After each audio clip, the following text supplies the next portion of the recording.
ನಮಸ್ಕಾರ ಸ್ನೇಹಿತರೆ, ಗೃಹಲಕ್ಷ್ಮಿ ಮತ್ತು ಅನ್ನಭಾಗ್ಯ ಯೋಜನೆಯ ಅಪ್ಡೇಟ್ಗೆ ನಿಮಗೆ ಸ್ವಾಗತ ಸುಸ್ವಾಗತ. ಸ್ನೇಹಿತರೆ, ಗೃಹಲಕ್ಷ್ಮಿ ಮತ್ತು ಅನ್ನಭಾಗ್ಯ ಯೋಜನೆಯ ಹಣ ಯಾವಾಗ ಬರುತ್ತೆ ಅಂತ ಸಾಕಷ್ಟು ಜನ ಫಲಾನುಭವಿಗಳು ಪ್ರಶ್ನೆ ಮಾಡ್ತಾನೆ ಇದ್ದಾರೆ.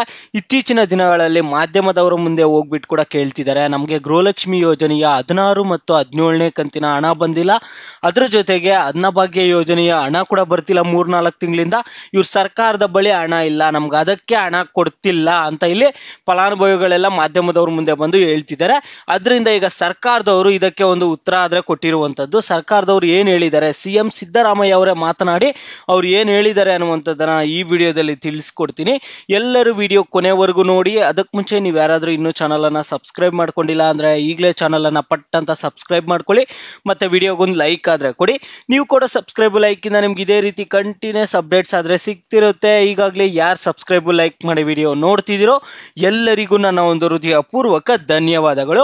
ನೋಡಿ ಸ್ನೇಹಿತರೆ, ನಾನೀಗ ಡೈರೆಕ್ಟ್ ಟಾಪಿಕ್ಗೆ ಬರ್ತೀನಿ. ಗೃಹಲಕ್ಷ್ಮಿ ಮತ್ತು ಅನ್ನಭಾಗ್ಯ ಯೋಜನೆಯ ಹಣದ ಕುರಿತು ಕೆಲವೊಂದು ಬಿಗ್ ಅಪ್ಡೇಟ್ಸ್ ಆದ್ರೆ ನಿಮಗೆ ಬಂದಿರುವಂತದ್ದು. ಇಲ್ಲಿ ಗೃಹಲಕ್ಷ್ಮಿ ಮತ್ತು ಅನ್ನಭಾಗ್ಯ ಯೋಜನೆಯ ಹಣ ಬಂದಿಲ್ಲ ಅಂತ ಮಹಿಳೆಯರು ಸಾಕಷ್ಟು ಆಕ್ರೋಶ ಆದ್ರೆ ವ್ಯಕ್ತಪಡಿಸ್ತಿದ್ರು, ಸರ್ಕಾರದ ಮೇಲೆ ಇಡೀ ಶಾಪ ಕೂಡ ಹಾಕ್ತಿದ್ರು.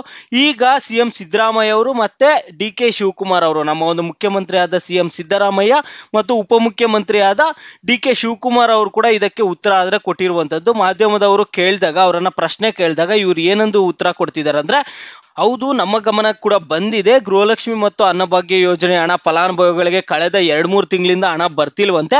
ಈಗ ನಮ್ಮ ಗಮನಕ್ಕೆ ಕೂಡ ಬಂದಿದೆ, ನಾನು ಅಧಿಕಾರಿಗಳಿಗೆ ಸೂಚನೆ ಆದ್ರೆ ಕೊಟ್ಟಿದ್ದೀನಿ, ಆದಷ್ಟು ಬೇಗ ಫಲಾನುಭವಿಗಳ ಖಾತೆಗೆ ಹಣ ಜಮಾ ಮಾಡಿ ಅನ್ನುವಂತಹ ಸೂಚನೆಗಳು ಕೂಡ ಕೊಟ್ಟಿದ್ದೀನಿ ಅಂತ ಇಲ್ಲಿ ಸಿಎಂ ಸಿದ್ದರಾಮಯ್ಯ ಅವರು ಹೇಳ್ತಿದ್ದಾರೆ. ಮತ್ತೆ ಡಿ.ಕೆ. ಶಿವಕುಮಾರ್ ಅವರು ಕೂಡ ಅದೇ ಹೇಳ್ತಿದ್ದಾರೆ, ನಮ್ಮ ಗಮನಕ್ಕೆ ಕೂಡ ಬಂದಿದೆ, ನಾವು ಕೊಟ್ಟ ಮಾತಿನಂತೆ ನಾವು ನಡೆದುಕೊಳ್ಳುತ್ತೇವೆ, ಅದರಿಂದ ನಾವು ಕಾಂಗ್ರೆಸ್ 5 ಗ್ಯಾರಂಟಿಗಳನ್ನ ಯಾವುದೇ ಕಾರಣಕ್ಕೂ ನಿಲ್ಲಿಸಲ್ಲ, ಕಾಂಗ್ರೆಸ್ 5 ಗ್ಯಾರಂಟಿಗಳು ಯಥಾಸ್ಥಿತಿಯಾಗಿ ಮುಂದುವರಿಯುತ್ತದೆ.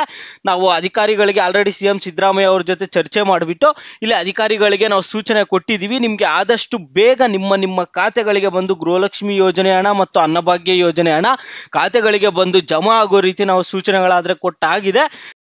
ನಾವು ಖಂಡಿತವಾಗಿಯೂ ನಿಮ್ಮ ಖಾತೆಗಳಿಗೆ ಎಲ್ಲರ ಖಾತೆಗಳಿಗೂ ಏನೇನು ಪೆಂಡಿಂಗ್ ಹಣ ಇದೆ ಎಲ್ಲ ಹಣವನ್ನ ಜಮಾ ಮಾಡ್ತೀವಿ. ಗೃಹಲಕ್ಷ್ಮಿ ಯೋಜನೆ ಹಣ 2 ತಿಂಗಳಿಂದ 2 ತಿಂಗಳು ಇಲ್ಲ 3 ತಿಂಗಳ ಹಣ ಏನಾದ್ರು ಪೆಂಡಿಂಗ್ ಇದ್ರೆ ಅಷ್ಟು ಹಣವನ್ನ ಒಟ್ಟಿಗೆನೆ ಜಮಾ ಮಾಡ್ತೀವಿ. ಅನ್ನಭಾಗ್ಯ ಯೋಜನೆ ಹಣ ಕೂಡ ಏನೇನು ಪೆಂಡಿಂಗ್ ಇದೆ ಆ ಒಂದು ಹಣವನ್ನು ಕೂಡ ಜಮಾ ಮಾಡ್ತೀವಿ ಅಂದಿದ್ದಾರೆ.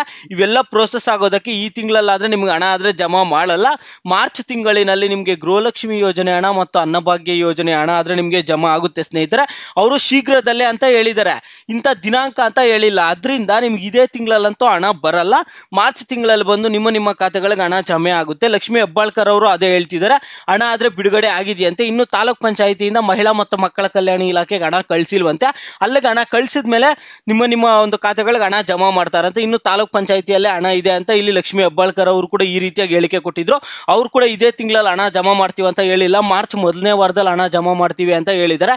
ನಿಮಗೆ ಈ ತಿಂಗಳಲ್ಲಂತೂ ಗೃಹಲಕ್ಷ್ಮಿ ಮತ್ತು ಅನ್ನಭಾಗ್ಯ ಯೋಜನೆ ಹಣ ಬರಲ್ಲ ಸ್ನೇಹಿತರೆ. ಮಾರ್ಚ್ ತಿಂಗಳಿನಲ್ಲಿ ನಿಮಗೆ ಗೃಹಲಕ್ಷ್ಮಿ ಮತ್ತು ಅನ್ನಭಾಗ್ಯ ಯೋಜನೆ ಹಣ ಬಂದು ನಿಮ್ಮ ಖಾತೆಗಳಿಗೆ ಜಮೆ ಆಗುತ್ತೆ ಸ್ನೇಹಿತರೆ. ಕರೆಕ್ಟ್ ಆಗಿ ಇವ್ರು ಹಣ ಜಮಾ ಮಾಡ್ತಿಲ್ಲ, ಅದರಿಂದ ನಿಮಗೆ ಗೃಹಲಕ್ಷ್ಮಿ ಮತ್ತು ಅನ್ನಭಾಗ್ಯ ಯೋಜನೆ ಹಣ ಮುಂದುವರಿಬೇಕಾ ಇಲ್ಲ ರದ್ದಾಗಬೇಕಾ, ನಿಮ್ಮ ಅಭಿಪ್ರಾಯಗಳೇನು ಅನ್ನುವಂಥದ್ದನ್ನ ನೀವು ಪ್ರತಿಯೊಬ್ಬರು ವಿಡಿಯೋಗೆ ಲೈಕ್ ಮಾಡ್ಬಿಟ್ಟು ಕಾಮೆಂಟ್ ಮುಖಾಂತರ